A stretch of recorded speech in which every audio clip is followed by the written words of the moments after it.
Hey, what's up, Raiders? This is Bill back here. Just logging up in to do some of these 10x shard pulls. Now, if I know we're a little bit into the event now here, we're kind of rolling.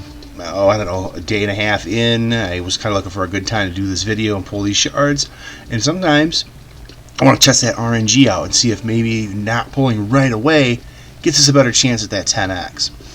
So the big boy, the one that I'm going for, I got one shard and a dream, baby, is Krisk the Ageless. If there was one champ that I would say would be the champ that I would want to snag in this game, it would be Krisk. Not only does he look sick, I mean, check out that armor on his shell. He's got that club. Love turtles. He's so cool, but he's also way OP. You know, we're looking at defense legendary here. Lizard Man, so that faction always needs the help. AoE on his A1 attacks all enemies. 50% chance when booked of placing a 30% decreased speed for 2 turns. And on his A2, we've got attacking all enemies again, placing a 50% ally protection buff on all allies except this champion for 2 turns. Places 15% continuous heals on this champion for 1 turn, and increases the duration of all ally buffs by 1 turn. On a 3-turn cooldown when booked, that is a sick skill. And then the provoke, right? Placing provoke on all enemies for 1 turn, shutting down the opposing team. Placing a decreased defense, a big boy increased defense on this champ for 2 turns. And placing a 30% increased speed on all allies except this champion, because, you know, he's a turtle and he's a little bit slow. We also have his Might of Ages passive. So at the start of every turn, he's going to place a shield buff on all allies for 2 turns equal to 50% of this champion's max HP. I'm definitely thinking Scarab King on this one. Man, that would put me in a position, my team in a position where I wouldn't have to manual it maybe all the time with Metal Shaper and kind of meme that one out. And we're also, not only is he placing that shield, but he has a 95% chance 100% chance when booked. Check that, 100% chance when booked of placing a 60% decreased defense debuff and a 50% decreased attack debuff on one attacker when hit. Now this is pretty awesome, right? Because look at, you're not only matching up this, this shield buff every turn, but you're putting that Might of the Ages in with this all enemies provoke. So you have got the opportunity to just shut down your opposing team, whether you're going up against waves, whether you're going up against arena. He's sick in all areas of the game. Clan boss, he would help me just jump through Doom Tower way better. I'm kind of still trying to get through normal Doom Tower, so we're going to come out of the index. Poor guy is still not lit up in my index because I have not pulled a Krisk. But we are going to do some shard pulls. I made a little bit of room before we got here today. Now, 1 shard and a dream. I pulled my voids. Like a lot of you, we pulled our voids last weekend for 2x. Did not go great for me. I got like a Dupe Coldheart, I got a couple Bellowers, I got some nice champs. I did pull my first actual Void Legendary. I pulled Ursaga. So I did kind of pop that Mercy system last weekend. So I'm not feeling real great, but you never know. You never know when the dice are going to roll and you're going to hit that spot. So we're not going to pull it right away. We're going to warm up a little bit. Let's warm up with a 10 pull on some mystery shards and see if we can get maybe one of those guys for the fusion, right? We're in the middle of that fusion. We're going to grab a couple of uncommons. I got Armiger, and I've already built a couple of him up for dungeons and various different areas of the game. He's a great uncommon. We got, that is an old fusion champ there, Wyvern Bane. We used her to fuse, I want to say Vergumkar. I cannot remember. That was a little bit ago. All right, we're starting to warm the pot up. We're getting that oven preheated. We're hoping we can get Krisk. So let's do a 10 pull on Ancient Shards and see what comes down the pipe here. Oh, Runic. Gosh. What do we got? Oh, lots of blue here. Frozen Banshee, a fantastic champion. She is a dupe for me, so that will probably be used as a book.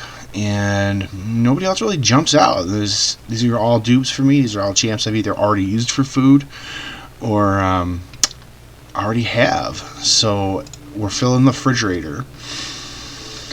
Is it time? No, it's not quite time yet. Let's go ahead and pull one of our sacreds here. We're not in a 10x, or we're not in a 2x, so normally we wouldn't pull sacreds or some of these other shards, but I am in the middle of the summon rush for the fusion. And I want to hit that 3,000 mark so that I can get an extra Loric. I'd really like to fuse this Astralon champion and keep a Loric.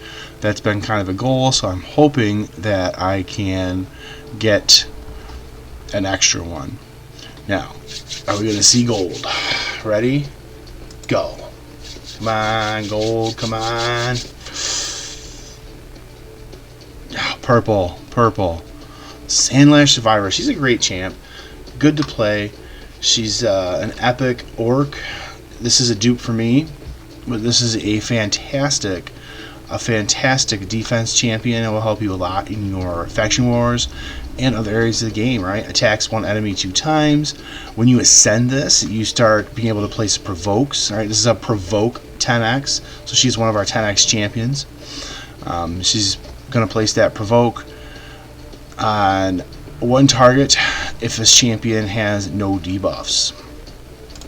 And we are attacking all enemies on our A2, decreasing the duration of all enemy buffs by 1, and increasing the duration of ally buffs by 1. And a nice little passive here, ally protection, buff on all allies for 2 turns when any ally's HP drops below 50%. Also places block damage on this champion for 1 turn. Great passive, fantastic champion, a real winner. Let's pull some more ancient shards. We gotta hit that 3,000 mark anyways for the summon rush. So I'm gonna be burning the majority of my shards this weekend. I'm gonna be burning most of my mystery shards to try and get that up there. And we've got a Bizzle, which is one of our fusion champions, but also a nice little rare. Right, this guy is a new champ. We've got Demon Spawn. He's attacking all enemies. 15% chance of blocking buffs for 2 turns on his enemies. Heals all allies for 15%, and that's on a 3-turn cooldown when booked. And here we've got his Wards of Madness, right, placing a 30% increased defense buff and 25% increased attack buff on all allies. He's a nice little support champion. Could maybe help us out in faction crypts. He does have a speed aura for that area of the game. All right, we're getting close now. I'm gonna pull my. I'm really excited to pull this. It's probably gonna be a rare. We're probably gonna get like Seducer or some nonsense here. I don't know. Even if we get the epic 10x on this one, it's Umbral and Tranchus, and I would really like to have that champion. But Krisk, man, Krisk is the one that I want. Let's go ahead and pull this sacred first. Let's see if we get some gold. Let's try to warm that up with some gold. My light just fell off the computer and scared the bejesus out of me. Ultimate Gaelic, great champ, AoE HP burns, fantastic for Spider in some other areas of the game. This guy is solid. If you pull him, you will not be disappointed. But he is not who we're looking for. So we struck out on gold there. So that might maybe give us the warm-up we needed to get this gold. Let's see. Oh boy. You ready? Let's go. Come on, Krisk. Blue. So we get Harvester. A little bit of a letdown, but I guess it is what it is. You know, it is very difficult to pull those Void Legendaries. This is attacking one enemy 2 times. I'm not even going to use. She's food. We're not even going to bother looking at her skills. Thanks for tuning in. You know, please smash that like button, hit that subscribe button. You know, I definitely would like to grow the audience and grow the channel and start posting some more videos. I guess I'm going to go and cry into my Cheerios now and wish I had a Krisk. Have a fantastic day, happy reading, and if you're pulling for the Fusion, good luck.